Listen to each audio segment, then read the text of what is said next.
La-da-da. Good morning, everybody, and welcome to the highlight of civilization. Well, because I know you care about how much I slept, I see the question here already. Not very much. That's why I accidentally started this live stream an hour earlier. But now I'm all in the right time zone and everything. So it's looking good. How would you like to take this experience up to, let's say Elon Musk levels? Yeah. All you need is a cup or a mug or a glass, a tankard, chalice, or stein, a canteen, jug, or flask, a vessel of any kind. Fill it with your favorite liquid. I like coffee. And join me now for the unparalleled pleasure. The dopamine hit of the day, the thing that makes everything better. It's called the simultaneous sip. It happens now. Go.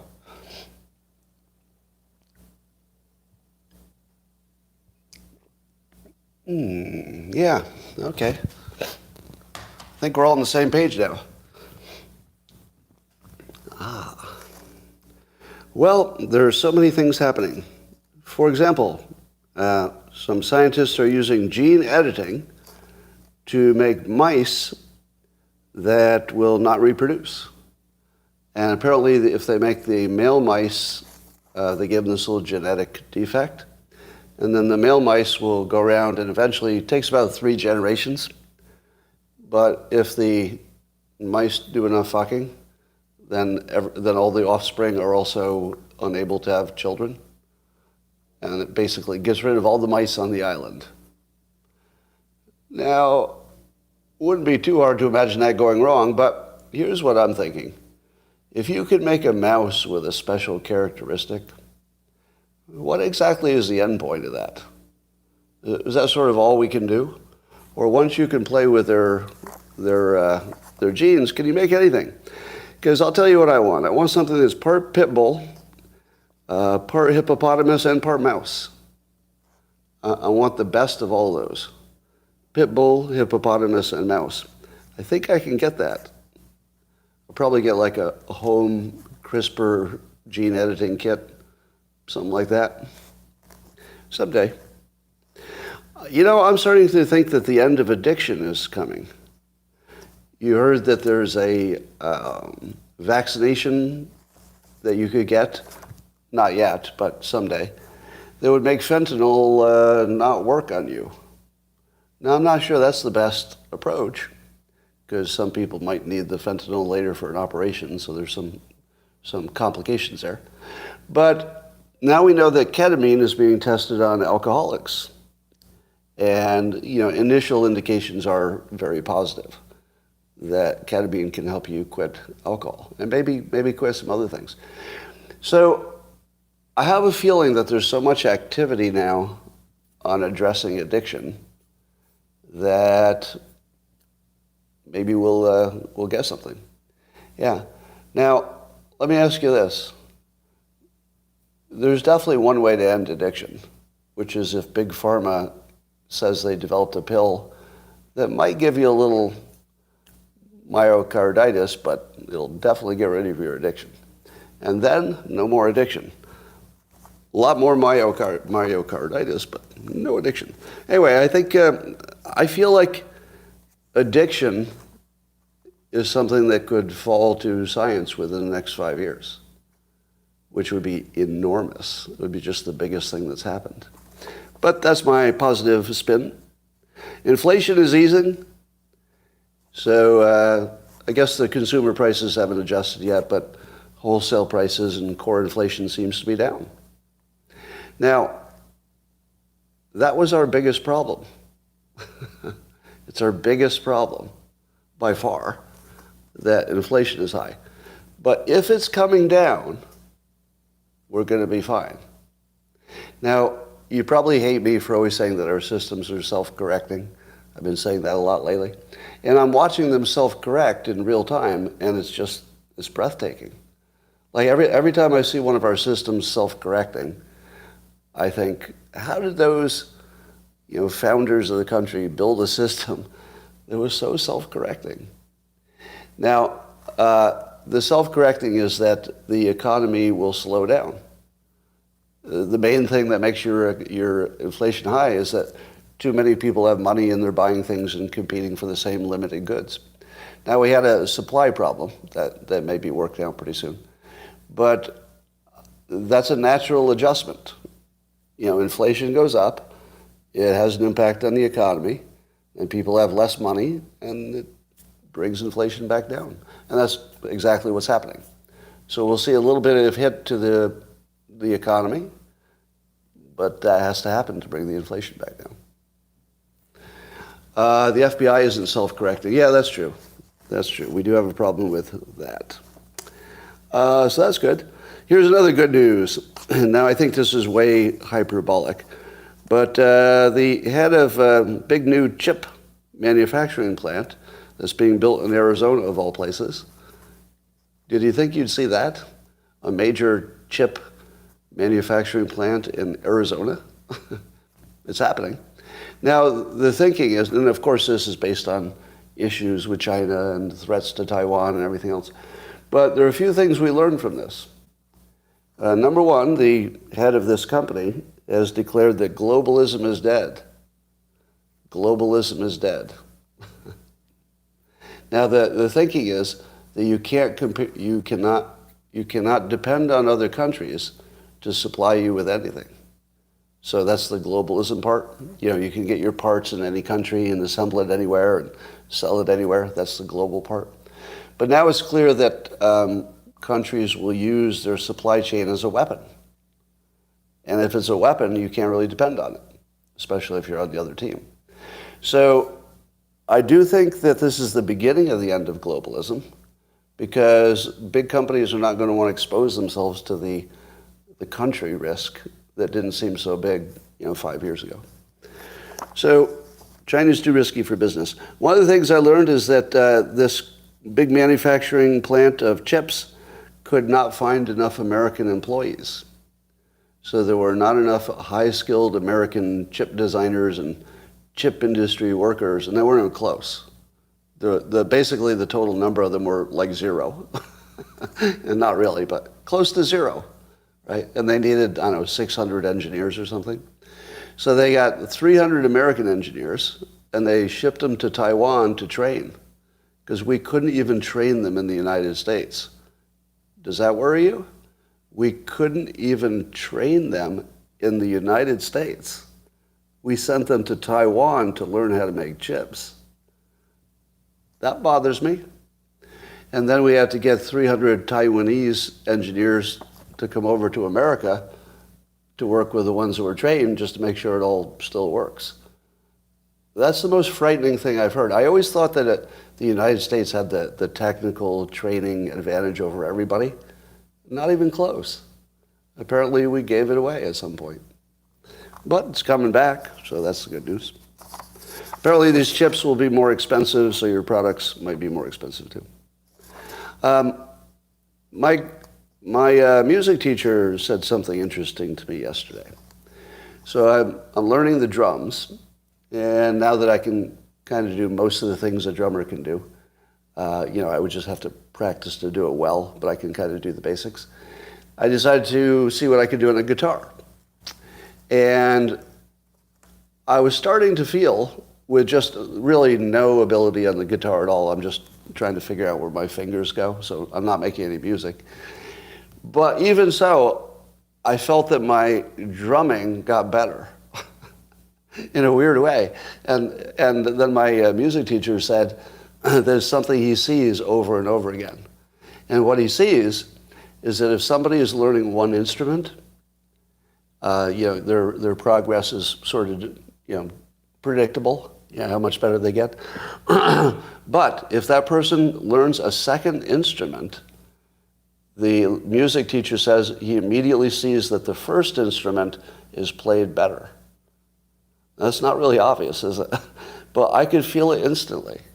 As soon as I started listening more to other guitars and, sort of keying into what the guitar was doing and what it was all about, I could play the drums better. And I don't know exactly why, but it was very clear that there was like a step difference that happened almost kind of quickly. Now, he says that he sees it all the time, that playing one instrument makes you better on another instrument. And it made me wonder if that's one of the secrets of the Beatles. McCartney played multiple instruments. I think three out of four of the Beatles played the drums, if I'm not mistaken. I think John Lennon played a little drums. I saw that in a video once. I mean, not well, but he played. And McCartney played, Ringo played. So, Ringo played the piano as well. So I think there were, Dave Grohl. So a lot of people who are multiple instrument people seem to do better. But here's the question. Is it because they added two talents, which is the obvious explanation, or is it because anybody who would learn two instruments is already a different person than somebody who would stop with one? So it could be that you're just selecting a crowd that has a different characteristic. It might be that. But I do think they're compatible. So look for situations in which having one extra talent makes everything work better. That's one of my main themes in communicating, is telling you to add skills to what you have to make them all more valuable. Good example. All right. I am going to test you for narrative poisoning. Now, narrative poisoning, by my definition, is that the narrative, a story of what's true, is so oppressive in a person's mind that they can't use rational thinking, that the rational thinking is just overwhelmed by the narrative. All right? Now, certainly the employees of Twitter appear to have narrative poisoning. We'll talk more about that. But I'm going to test to see if you do. All right? I'm going to test to see if you do. I'm going to read you a story, and then I'm going to watch your comments. And I'm going to see if anybody has narrative poisoning in the comments, okay? Here's the story. Did you know that in Japan they have one building code for the whole country? One building code. And this came up because somebody on Twitter said they watched two men, build a 3-story home by themselves in 2 days. Basically, in Japan, there must be a kit, some kind of a kit that you can build a home, 2 people in 3. It's a 3-story home. That's impressive. Now, given that Japan has lots of earthquake risks, one assumes that the national code is really tight because it has to protect. But they also apparently, I didn't know this, they build homes for a 20 or 30-year life, where Americans try to get 100 years out of their home.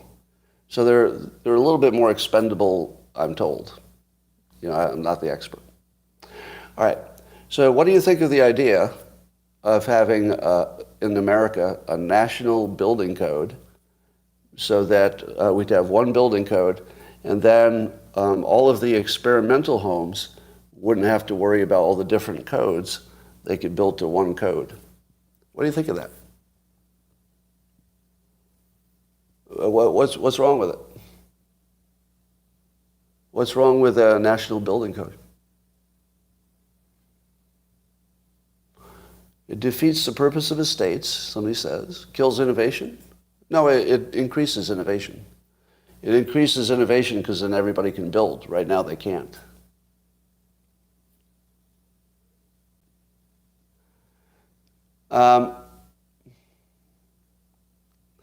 Boy, a lot of comments go by here. Now, is there anybody who thinks that it's a bad idea because whenever the government adds any kind of code or regulation, it's always bad? Go. Who would agree with that statement? That whenever the government adds a regulation, it's bad, right? So this is a case of adding a regulation. So it's bad by definition. You don't need the details, right? I don't need to get into the details. Because as soon as the government adds a whole new regulation, it's bad, right? All right. Everybody who agreed with that, you are suffering narrative poisoning.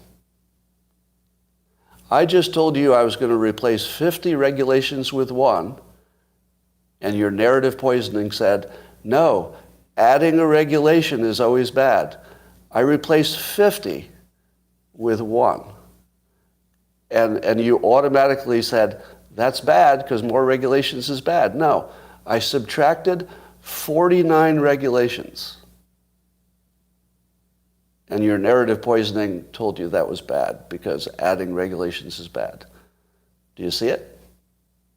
How many of you are willing to admit that you fell into the narrative poisoning? Is anybody willing to admit? Yeah, you were blinded by it, right? You were blinded by the obvious. The obvious is that 1 is less than 50. And I said it as clearly as you could say it. 1 building code. That was very clear, right? 1 building code instead of 50. And a whole bunch of you said, that's too many new regulations when I subtract 49 regulations. Now, the reason I did this is to prime you for the next story. Because when you see that other people, let's say Democrats, are suffering narrative poisoning, which they most certainly are, don't think it's just them. It's not just them. I just proved it, right? Now, a number of you passed the test. Anybody want to take a bow? Is there anybody here? I want to see how many people. How many of you immediately knew I was going from 50 regulations to 1? Who saw it as soon as I said it? See? So you give yourselves a pat in the back. Give yourselves a pat in the back. You're the ones who are not influenced by the narrative poisoning. So I like to think that my locals audience is the most sophisticated consumers of news in the world. By the way, I think that's true. You know, YouTube, if you watch me every day, you may be pretty good too. But I'm convinced that the locals subscription crowd are the most sophisticated consumers of news, because we talk about it every day. We talk about how to spot fake news, how to spot bullshit, what was real, what wasn't. So they're literally trained. So I'm not surprised that maybe there was a high percentage of the locals population that didn't get bitten by the narrative. All right. We're going to circle back to that point. Today was a milestone day. It's the first time I've followed an artificial intelligence on Twitter. So there's an artificial intelligence, presents as a female, and it says it's artificial intelligence, so it's not hiding anything. And the reason I followed it was I was interested. The same reason I follow a real person. I was just interested in the content. See, because I think maybe it'll probably upgrade over time, get better. At the moment, it's not that impressive compared to what we've seen in the last few months. It's not that impressive. But it's going to be a character that filters the news. I think it's already retweeting. So it's deciding what to retweet. I think it decides on its own. I don't know. It's called Leah, yeah. Leah AI or something. So I'm not saying that it's going to be a real entertaining account yet. But the fact that I unambiguously said, yeah, I'm going to follow that, that felt like some kind of a turning point. Because I'm not following it like ironically, or I'm not following it out of pure curiosity. I'm following it for the reasons that people follow things on Twitter, just an ordinary reason. It might have good content. Do you remember me telling you that I couldn't figure out why Ukraine wouldn't be striking deep into deep into Russia when Russia was taking out their power plants? Yeah, I couldn't understand the military or even moral reason you wouldn't take out Russia's power plants, or at least their military facilities. But apparently Ukraine's getting pretty aggressive, and they're going deep into Russia. And there were 2 strikes on military bases that are well into Russian territory and getting closer to Moscow. Now, I feel like that's a sign that the Ukrainians are not planning to lose. Like they're not playing for a draw. That's pretty aggressive.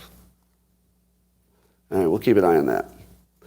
I believe, I don't know this for sure, but I believe CNN has hired an entire staff of writers whose only job is to come up with new ways to say that with Trump and his legal problems, the walls are closing in. Because they ran out of, numbers of times you can say that.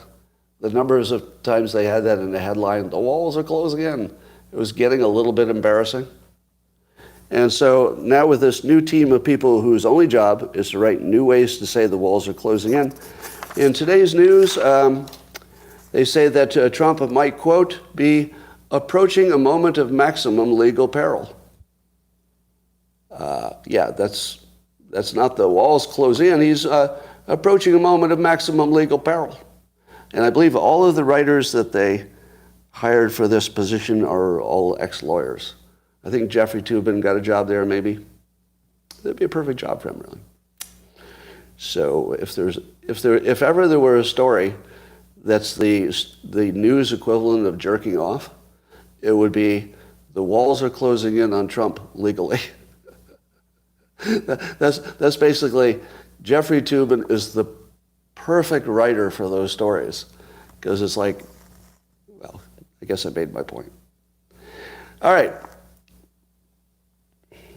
The brainwashers are winning, and boy are they winning, and mostly because we don't know that we're being brainwashed a lot of times.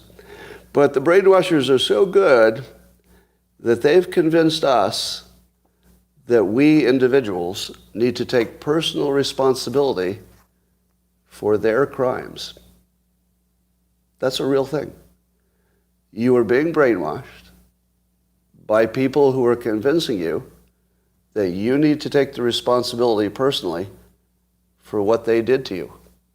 And what they did to you is brainwash you so you couldn't see things clearly until you acted in ways that are socially inappropriate, and you ended up in January 6th jail, or you ended up a Twitter employee who got fired. They're the same people. There were people acting on a narrative, and they couldn't see things clearly because the narrative was blinding them. And then what are we all saying? What are every one of us saying? Oh, sure, they may have been influenced by the media, they may have been influenced by the narrative, but it's personal responsibility. So they're the ones who go to jail, the ones who did the act. It has to be that way. The people who brainwashed all of those people also convinced them it's their own fault. That's as good as you can do. That's the most commercial grade, weapons grade. You can't do better than making somebody do your crime and then think it's their fault, because that's what's happened, right? The people whose arms and legs committed the infractions, they have to suffer the legal consequence, because our legal system has to put the focus on the person who did the act. It has to, right? We can't have a legal system that says, well, you were influenced by Bob, so Bob goes to jail. You couldn't have a system. So the brainwashers have convinced you that because our legal system has this requirement that individuals must take responsibility for the ones who do the act, you're conflating that with whose fucking fault it is, right? The legal system has to put the January 6th people in jail if they're the ones who broke a law. It has no choice. That's the only way it can work. Nobody's come up with a better idea. But while it's true from a legal, technical perspective that they are the lawbreakers, it's also not their fault, because they were caused to do it by bad actors who knew what they were doing. Now, you could argue who are those bad actors. And I think in the case of the Republicans, the brainwashing is distributed and organic, meaning that I don't know that there's any entity that's especially skilled at brainwashing. I feel like individuals come up with conspiracy theories and other things, and sometimes they spread and sometimes they don't. But on the right, it appears organic. Does it appear organic on the left? Do you think that the narratives on the left spring up as naturally as they do on the right? Well, here's what we learned from the Twitter files. For me, the Twitter files finally brought everything together. That with a few other things. It looks like this. All right. Now let me give you a lead-up story before I talk about this. All right. Here's the lead-up story. John Brennan has surfaced, believe it or not, ex-head of the CIA. And he's going hard at Elon Musk because Musk thinks that Fauci should be prosecuted. And Musk was suggesting he might have something that would cause that to happen, but I'm not sure that's true. So John Brennan goes hard at Musk. Now, do you remember John Brennan was one of the guys who put together the 50 or so Intel professionals who said the laptop was fake? John Brennan was one of the main architects of the Russia collusion hoax. He's literally the professional Intel liar. And if you don't know that, you wouldn't understand the news. As soon as he comes on, you should say, oh, it's the disinformation guy. He's literally the disinformation guy. He's the one they put on specifically for disinformation. It's Adam Schiff, right? And this guy, and Swalwell sometimes, right? And Clapper. Right? If you see Clapper or Brennan or Schiff, they're lying. And the reason you know that is because that's the only reason they go on TV.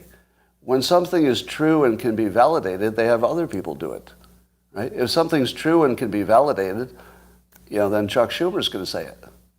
If it's not true and it can't be validated, who do they put on to say it? Brennan, Clapper, and Schiff. Every time. It's the same fucking guys. Like, if you haven't seen the pattern yet, you're really not paying attention. And of course, they depend on you not seeing the pattern. All right, so remember when Schumer warned Trump that going after the Intel people had, what did he say, 6 ways from Sunday to get back at you. He was saying directly that the Intel agencies seek revenge on politicians. Would he know? Would Chuck Schumer be in a position to know that that's a true statement? Hell yes. Of course he would know. Do you think he would lie about it? Like, does that sound like a Democrat lie for advantage? No, it didn't give him any advantage at all. It was definitely not an advantage. I think it was just a slip. I think he was just being honest accidentally. I don't think he intended to say it. I think later he was like, oh shit, I said that.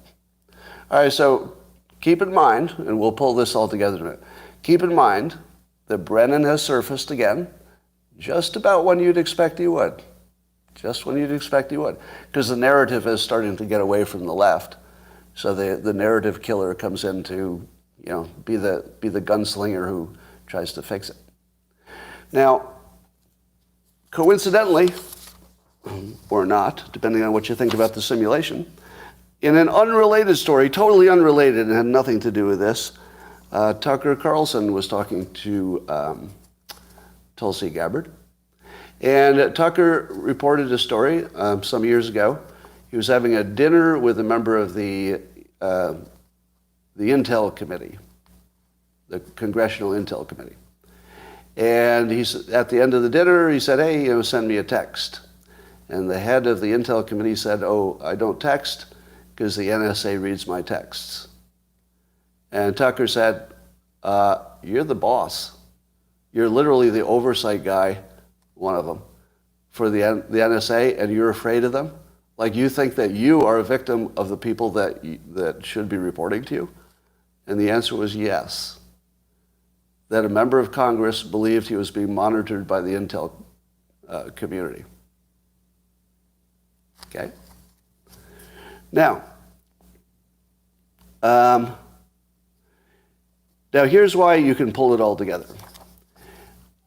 There was a big mystery that I've had for years, which is, do Democrats believe their own narrative? Have you ever wondered that? Like, what are the things they say because they know that being ridiculous will get them a good outcome, versus what are the things they say that they actually believe?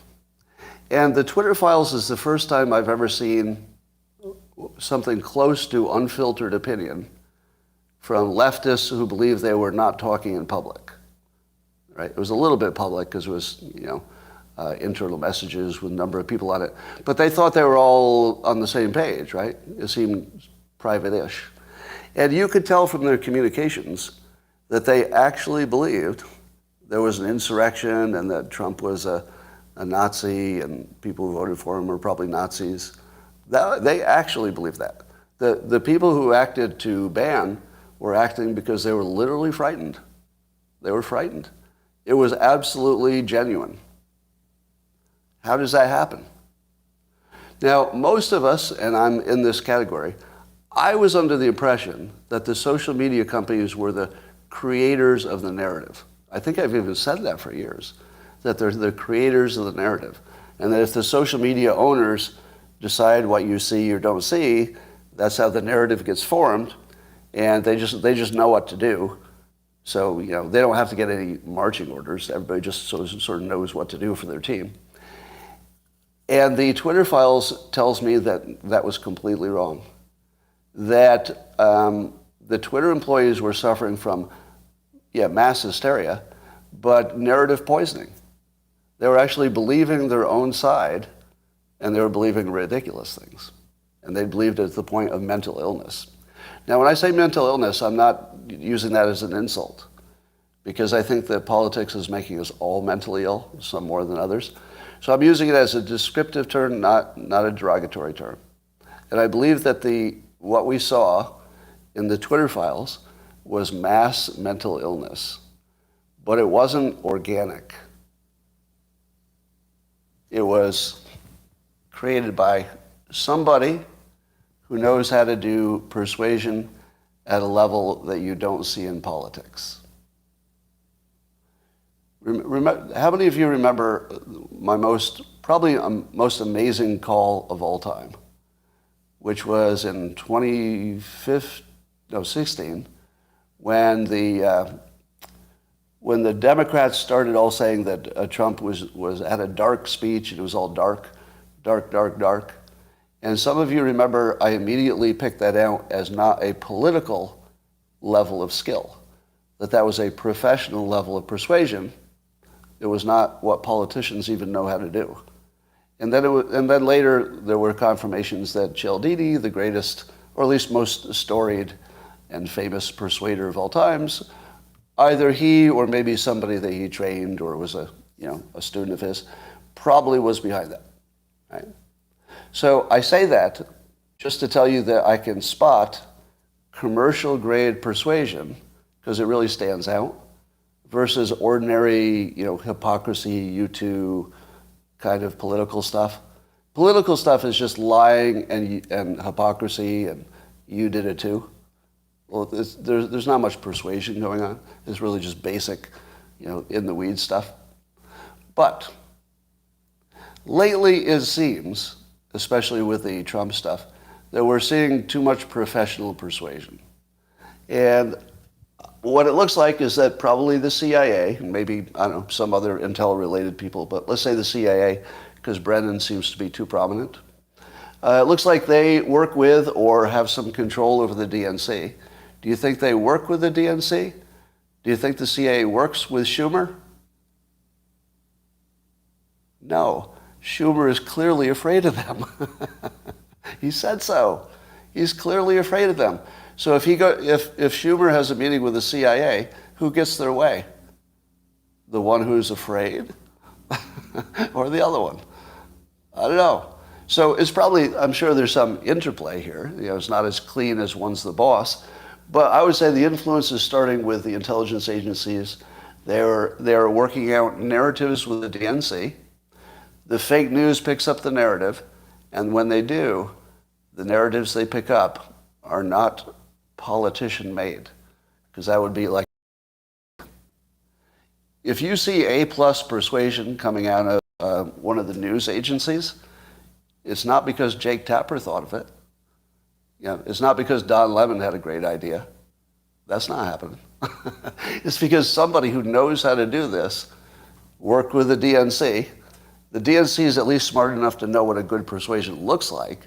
They're not smart enough to make it, right? So they need somebody who's smart enough to create it. The DNC only has to be smart enough to trust it and know it looks good and test it. Then they test it through the media. You've noticed they all have the same stories at the same time.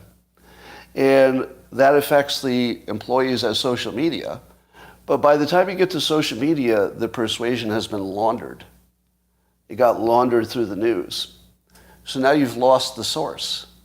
Oh, I heard it on the news. It must be the news that's influencing me. That's laundering the persuasion. You can't tell where it came from. It didn't come from the news. They were not the originators. All right? So by the time and you can see the Twitter files people believed there was real danger, and 100% of what they talked about was the risk of real danger. They never talked about what was good for Twitter. Did they? I mean, maybe indirectly. But they weren't even worrying about their jobs. They weren't worrying about Twitter. It looked to me like they were worrying specifically about violence. They looked like they were actually literally afraid. And the only way you can explain that, Bongino was saying this 3 years ago as the method of Russiagate. Well, Russiagate was more straightforward, right? With Russiagate, you could see that Brennan and the CIA were behind it. So that was straightforward. What I'm adding is it wasn't a one-off. If you thought Russiagate was a one-off, people got together in a special way to do a special thing, you're missing the show. The show is that this is a permanent structure. And I don't think that the right has the equivalent of this. Who would be at the top of the pile for the right? Who's the top of the pile for the right? Go. Dan Bongino? Elon Musk? No one? All right, well, they got you again. They got you again. There's an obvious answer, and you're blinded to it. I haven't seen one person. Thank you. Murdoch. Right. That's Murdoch. On the right, Murdoch decides what does or does not show on Fox News and the New York Post and the Wall Street Journal. And that's where the right gets its marching orders. Right? Have you noticed that Fox News is not covering Trump as much this year? Where do you think that comes from? Murdoch. Right. Yeah, very specifically. Now, in the case of Murdoch, what I don't see is professional persuasion. I don't see it at all. It's like straight, it's sort of like just somebody who owns a lot of press persuasion. So his persuasion is more like volume. I'll just have everybody kind of be on the same page. And yeah, if there's a lot of it being said, that's all you need. So it's very, Murdoch's persuasion, yeah, brute force, thank you. Yeah, Murdoch's persuasion is muscle. The Democrat persuasion also has muscle, because they have the whole mainstream media, but it's clearly professionally made. The difference in the persuasion is very clear. Murdoch has a bias, and he can move the needle, and it's definitely persuasion. But I never see anything in the Murdoch messaging that looks like it came from Murdoch and got into the news and then got into social media and then got into us. Maybe it exists, but I've never seen it. It looks like he's got I hate to say it, it's a slightly more transparent model because you know who the boss is and you know a lot about him. So you can see his bias at least when it pops out. And that's worth something. That's probably as close as you can get to transparency, is knowing the people involved. That's about as close as you can get.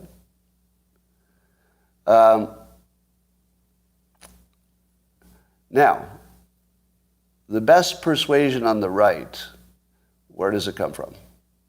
When you see some persuasion on the right that's really good, where does it come from? Some people saying Tucker, some people saying me. Now, is Tucker persuasive in a classic sense, or does he just have a big platform? I guess he's persuasive in the way a documentary is persuasive. If you watch half an hour of Tucker, you're getting half an hour of just Tucker, and people agree with him. So it's convincing because there's not a counterpoint. But that's a little different. No, that's a lot different than being convincing through the skill of persuasion. With Tucker, I don't note technique. He has journalist technique, which is what he should have, right? So Tucker has journalist technique, very, very good. By the way, let me just give him a compliment. I don't agree with, 20% of what Tucker says. So it's important to say that because you want to know like who's in the bag for who. I like 80% of what he says, 20% I think, oh, that's too far. But I'll tell you what I'll give him.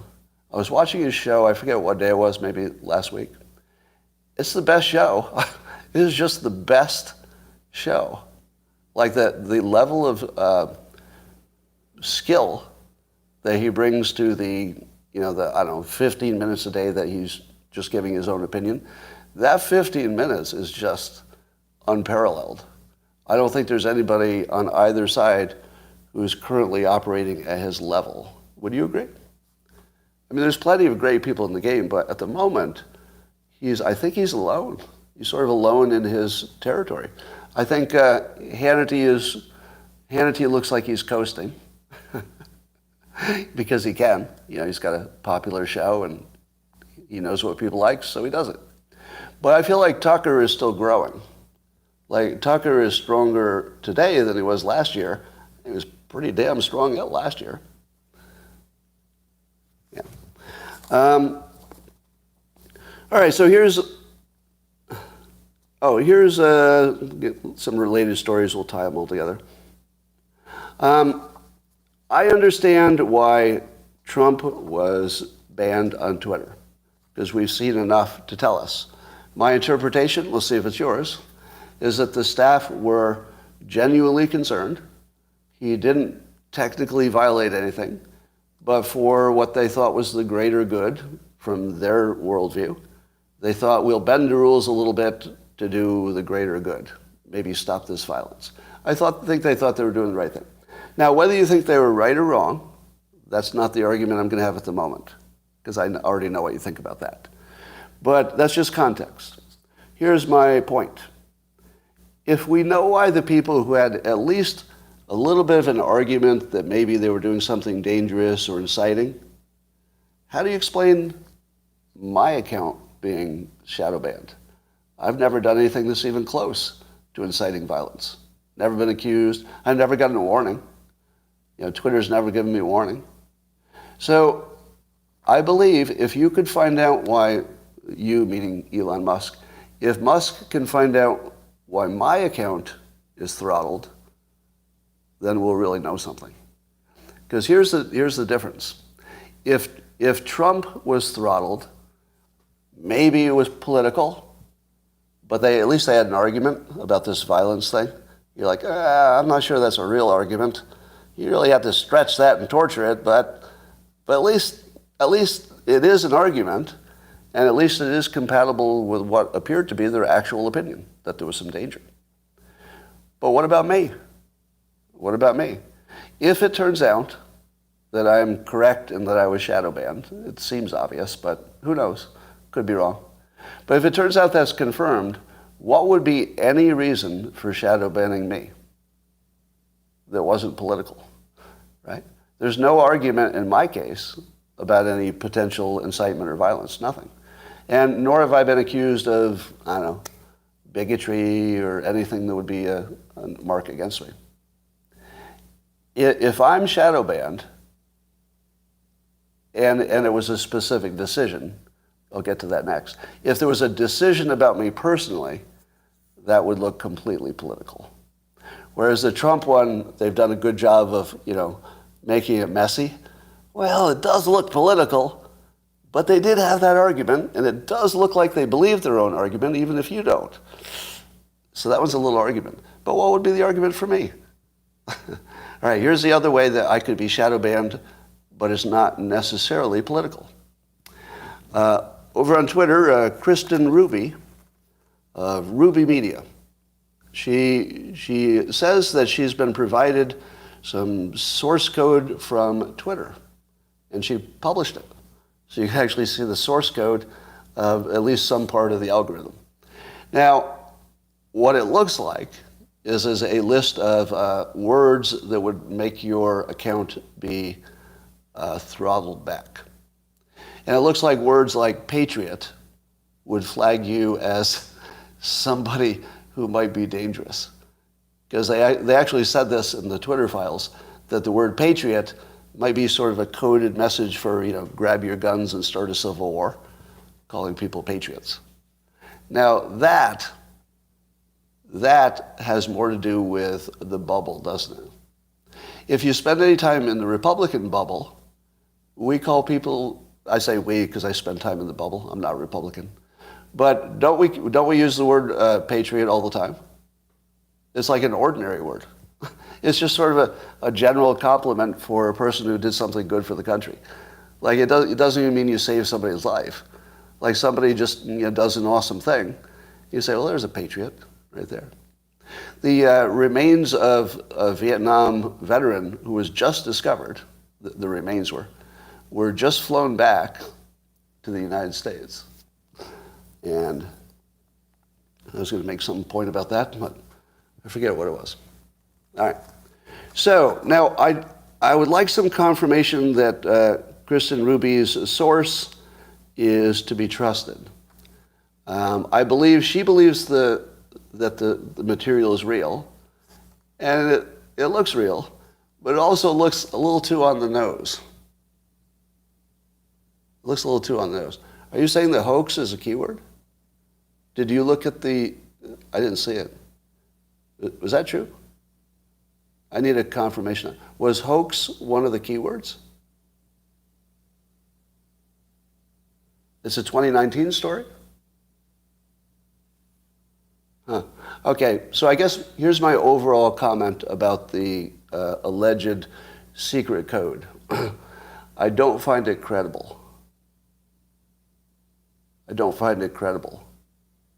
Now, I think that Kristen Ruby probably does find it credible. She's closer to the source. But, we don't know what she knows, right? She knows what she knows, and we know what we know. So our assessment of the credibility could be different. My assessment is I don't know her personally, and I don't know who gave her the data, and it's a little too perfect, a little too on the nose. So on that basis, that's a wait and see. It feels, I don't trust it yet. Okay? Here's a tweet from Kara Swisher, and we'll talk about this first. Here's the tweet. She says, even if it costs a lot of money in the interim, having a powerful media property has been the wet dream of the aggrieved tech bro set for a while.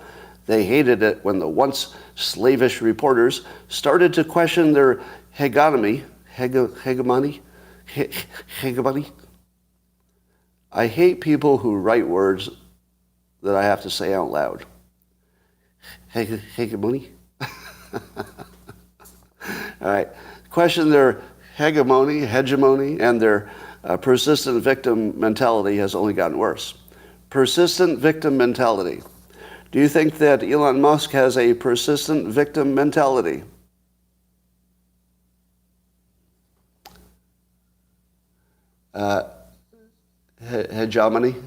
Hegemony, or is it hegemony? Is the G a J? It's a J, right? Hegemony. Is that good? Give me a thumbs up. Hegemony. Yes or no? Hegemony. Well, you're saying no?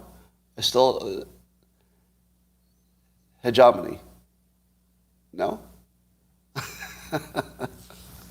All right, well, let's put a pin in that and get back to it. All right, here's my take on Kara Swisher. Now, I don't know her personally, and I don't want to make this like a personal comment. So I'm going to make a general comment about people, and maybe she's an example of it, but we won't make this personal, okay? So it's not about her. It's a pattern that I notice. And the pattern is, I wonder if the problem with Twitter is just narcissists. I wonder if it's just that. Surely there are bots and trolls and stuff, and that's bad too. But in terms of the really ugly part of the internet, it's not really the bots, because you can usually identify them. It's sort of people who, well, let's put it this way. One of the ways you would identify a narcissist is that they do projection, right? So if you murder a baby, if you're a narcissist, you would accuse the first person who catches you of murdering a baby. And you'd be like, what? Like, I haven't even been near a baby. And it's the complete ridiculousness of the projection that identifies it as a narcissist thing. Because it's common in politics for people to say, oh, you did it too. That's not what I'm talking about. When people say you did it too, usually you did. That's completely different. In politics, you did do it too. You did. That's not gaslighting. That's just calling out what happened. The gaslighters are the ones who call you out for something only they did. You didn't do anything. You weren't involved in any way. And they'll still say you did it. Now, what's that sound like when Kara Swisher says that Elon Musk has developed some kind of victim mentality? Is that what you see? Do you see Elon Musk acting like a victim? I don't see that. I think he's acting like he's acting like a patriot. He's acting like a patriot. Like, if you had his money, what would it look like if you wanted to do the most patriot thing? I won't say patriotic. Do the most patriot thing. He's doing it. He's doing it right now. It's the most patriot thing you could do is to put your entire life on the line for freedom of speech in America. He's risking his life to return our freedom of speech. Does that sound like a victim? What would the left say about the founding fathers, just to keep it sexist? The founders of the country who decided to stage a revolution.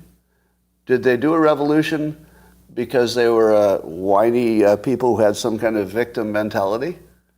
Well, sort of. Yeah, the founders believed they were victims of Great Britain, and so they fought back. But is the problem that the founders had a victim mentality? Is that a good description of the problem? No, they were actually fucking victims. If you are a fucking victim, do you know what kind of mentality you might have? Maybe a victim mentality. All right. So I think Elon Musk is just somebody who's in the middle of the fight. He's in a cage match for freedom of speech and for his own life and reputation and everything else. So I don't see somebody who enters the cage, they go in the octagon voluntarily, and then suddenly that's because they have a victim mentality. Does that not look like projection to you? Seriously? I mean, it doesn't look like a really classic case, like a really easily identifiable case of projection, right? Because Elon Musk is the last person I would call a victim. Now, what about the rest of us who also complain about things that the left does? Do you feel you're complaining from a victim perspective, or do you feel like you're just a broom who's trying to sweep the shit off the floor? I'm not a victim, I'm a fucking broom. I'm a broom. I'm sweeping the dirt away. Like, that doesn't make me a victim. That makes me a guy with a broom who wants to clean a house. Like, the whole victim mentality is exactly where their power base comes from, right? Their power base comes from, we're such victims, you have to give us more stuff. So if you take away their victimhood, then they're weaponless. So they have to do projection to make it look like it's something happening on both sides. It so isn't happening on both sides. Now, I'm not so much in the bag for the right that I wouldn't tell you it's happening on both sides if it is.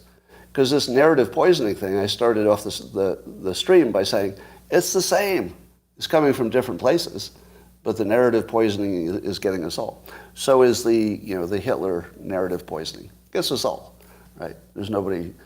But this is a case, the projection, it does look like that's on one side. And what would be another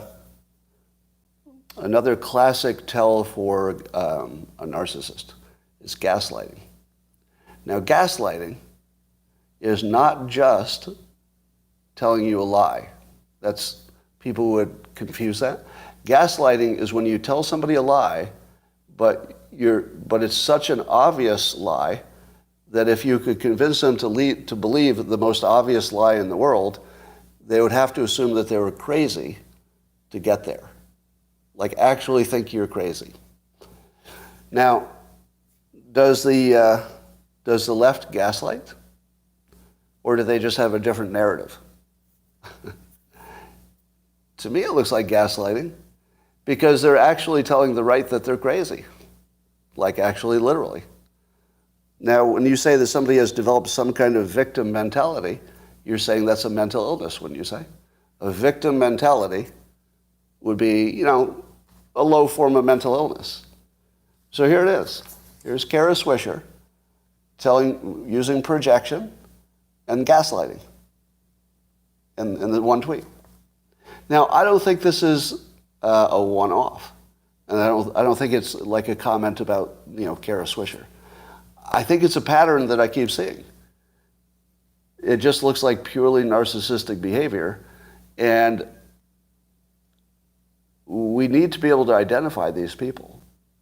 Because there are two kinds of people you never want to respond to, because it just can't work. One is somebody who's gaslighting you and is a narcissist. Do you know that every expert on narcissism, do you know what the professional advice is if a narcissist is in your environment? Run. Yeah. There's no expert who says you can deal with them successfully. None. Nobody. There's no expert who says you should hang around them even for 1 minute. You should just get away. And you can't really on social media because they can follow you and stuff. So my recommendation is that when you run into narcissists on social media, you don't engage. As soon as you see the projection or the gaslighting, just block them or mute them. Right? The second group that there's no point in engaging is the people who are clearly experiencing narrative poisoning. Narrative poisoning by its definition that I've given it is the thing that doesn't let you see things clearly. It doesn't allow you to think clearly. So reasoning with somebody who's in a state of not being able to think clearly is a complete waste of time. You're not going to convince them. So I think what I'm going to start doing is when people come at me with what is obviously a case of narrative poisoning, there's just no critical thinking at all, I'm just going to label it narrative poisoning and not respond again. Just 2 words, narrative poisoning. I just call it out every time I see it. Now, I don't know if that'll work. I'm just telling you something I might practice or test it out.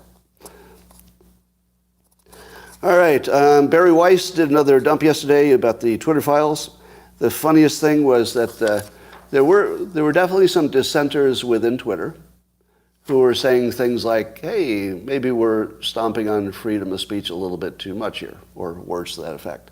One of the prominent dissenters was somebody who said, quote, in one of the messages, maybe because I'm from China, said one employee on January 7th, I deeply understand how censorship can destroy the public conversation. Only the guy who was raised in China could see what was happening. Do you know why? Do you know why the guy who was raised in China could see the field clearly? No narrative poisoning. Yeah, no narrative poisoning. I don't know why. Maybe he didn't follow the same news. Maybe because his background was, bigger. Maybe he had more exposure to people on the right. I don't know. But you could see that this one individual had no narrative poisoning. No narrative poisoning at all. So it's possible, right? All right, don't be a racist, Greg. Goodbye, racist. That's not cool. We want none of that on this channel. All right. These are some of the things that the Twitter people said, according to the Twitter files. You know, we have to do the right thing and ban this account. So that's how they were talking.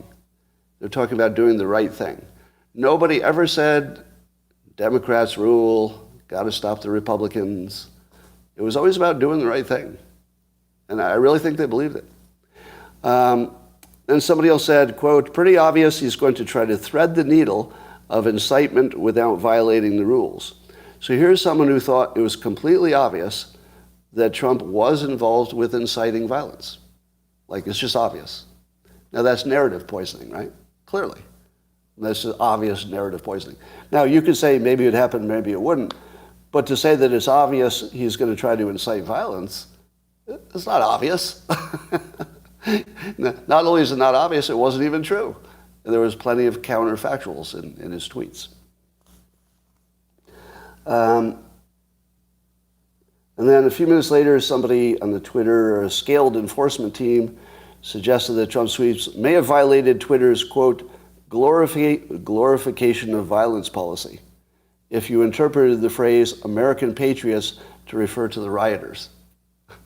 So you had to interpret something in a non-standard way to get you within the zip code of something that could reasonably be interpreted as related to, given the larger context and all the other things he's ever done. If you put them all together into this lovely tapestry, you got a strong argument for banning them. But you can see that they were working hard to do what they thought was going to reduce violence and be the right thing. Yeah, and you see they were struggling.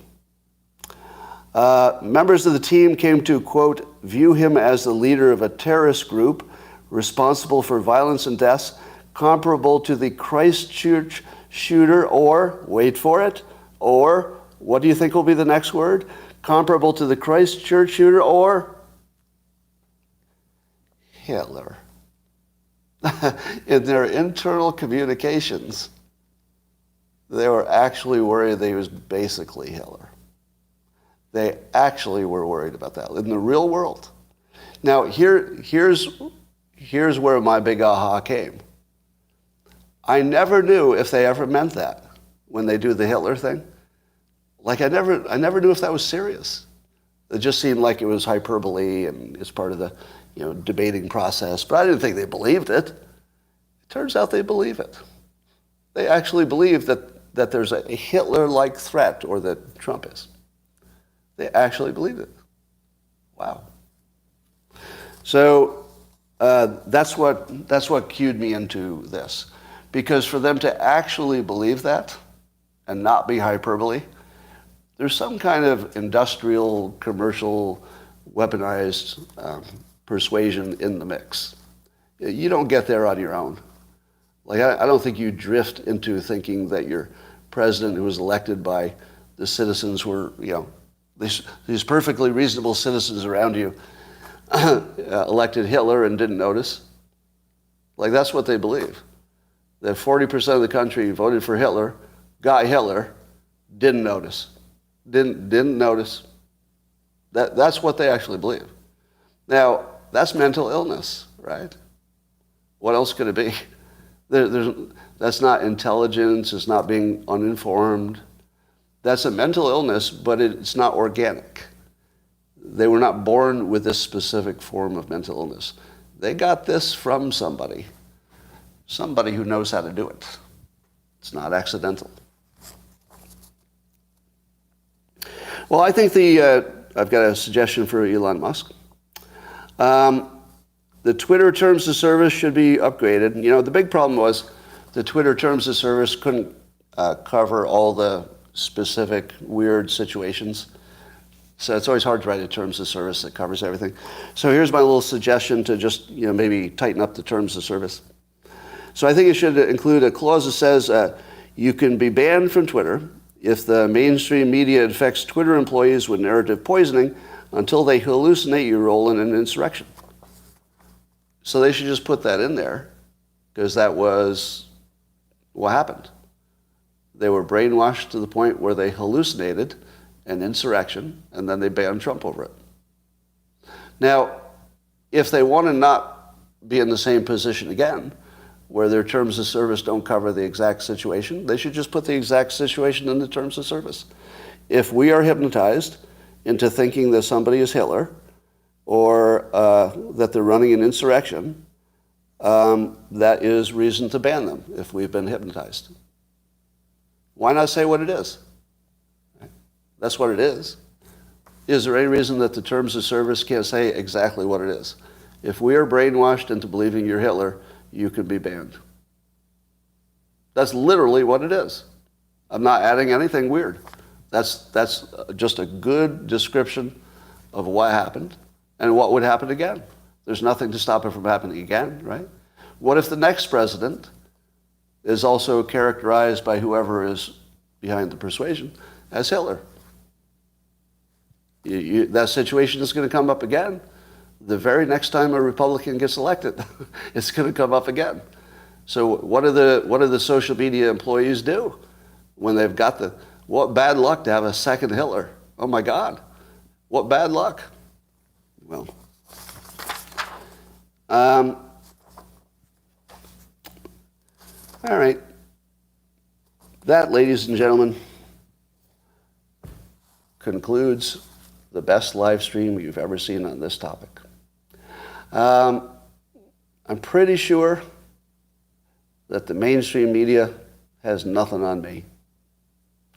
Although I have to say Tucker's show is a whole other level, so I can't really compete with that. But I feel like I compete with, Don Lemon.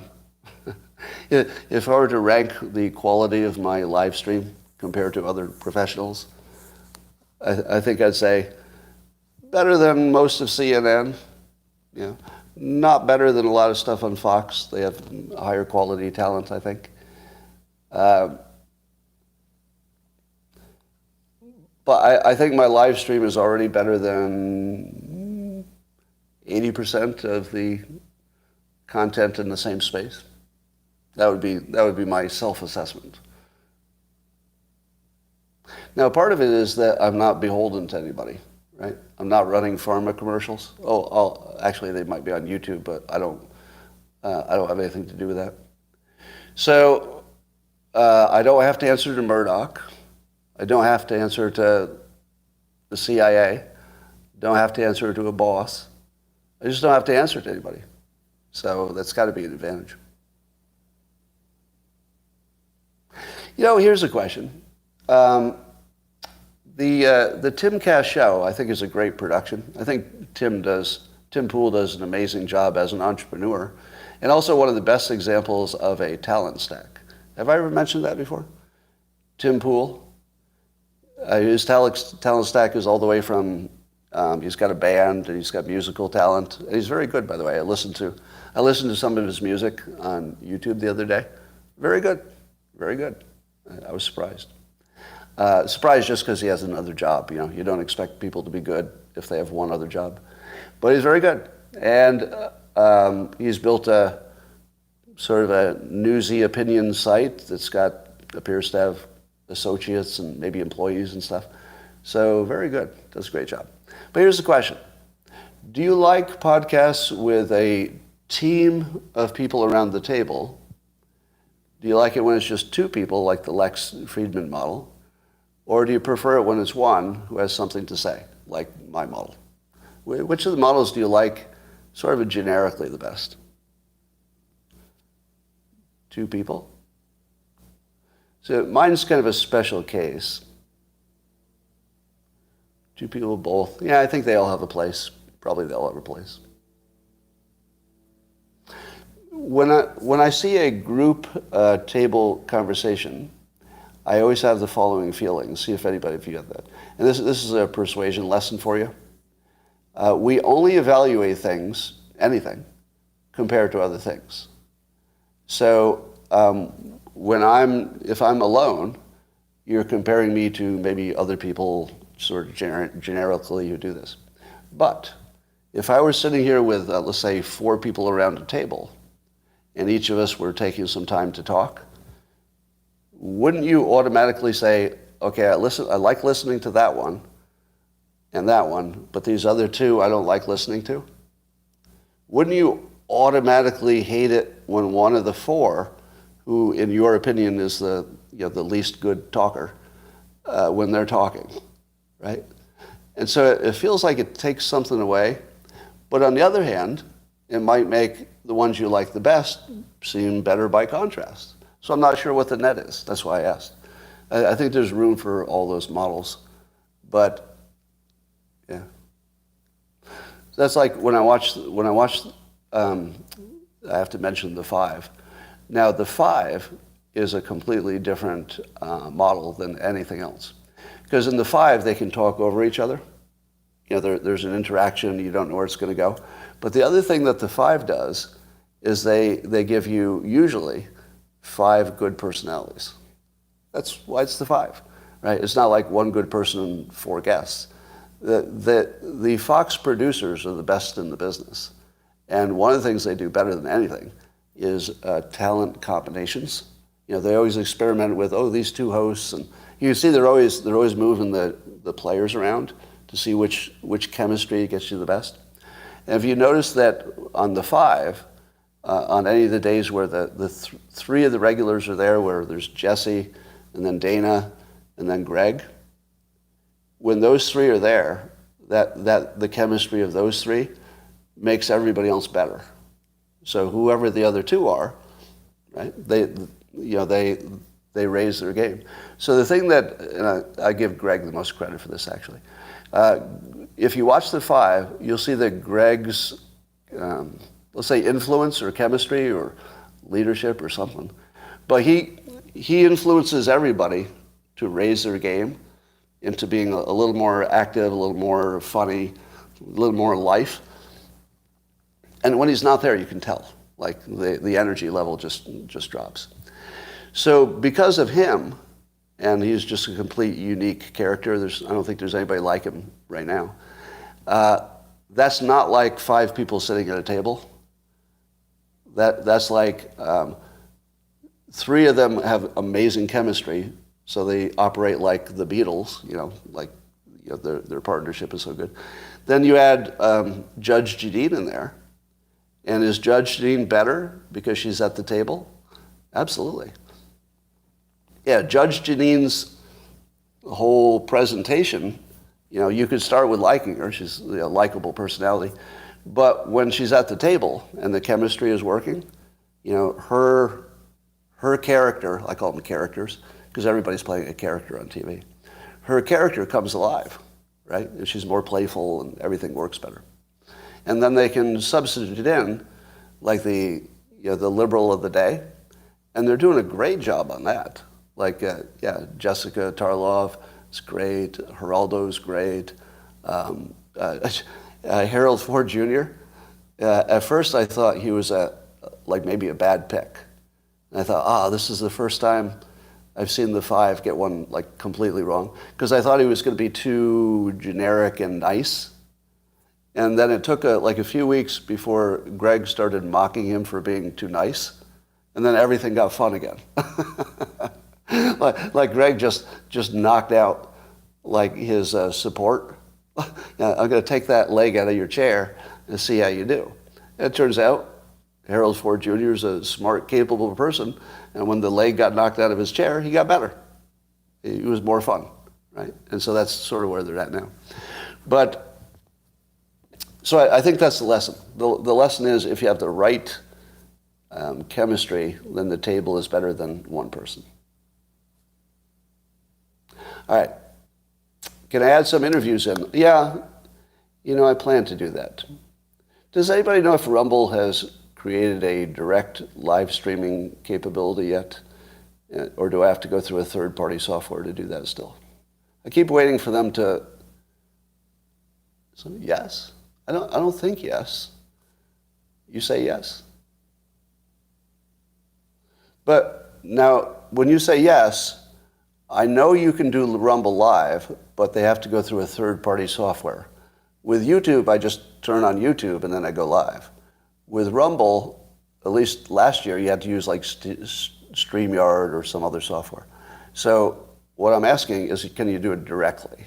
Because the third-party thing is a non-starter for me. All right, well, maybe I'll ask Rumble. Yeah, all the ones that you mentioned, I know to use third-party software, or they were. They may have changed. Yeah, no, I know there are live streams. The question is not, are there live streams? The question is, can you do it without the third-party software in the middle? And I don't think so. All right.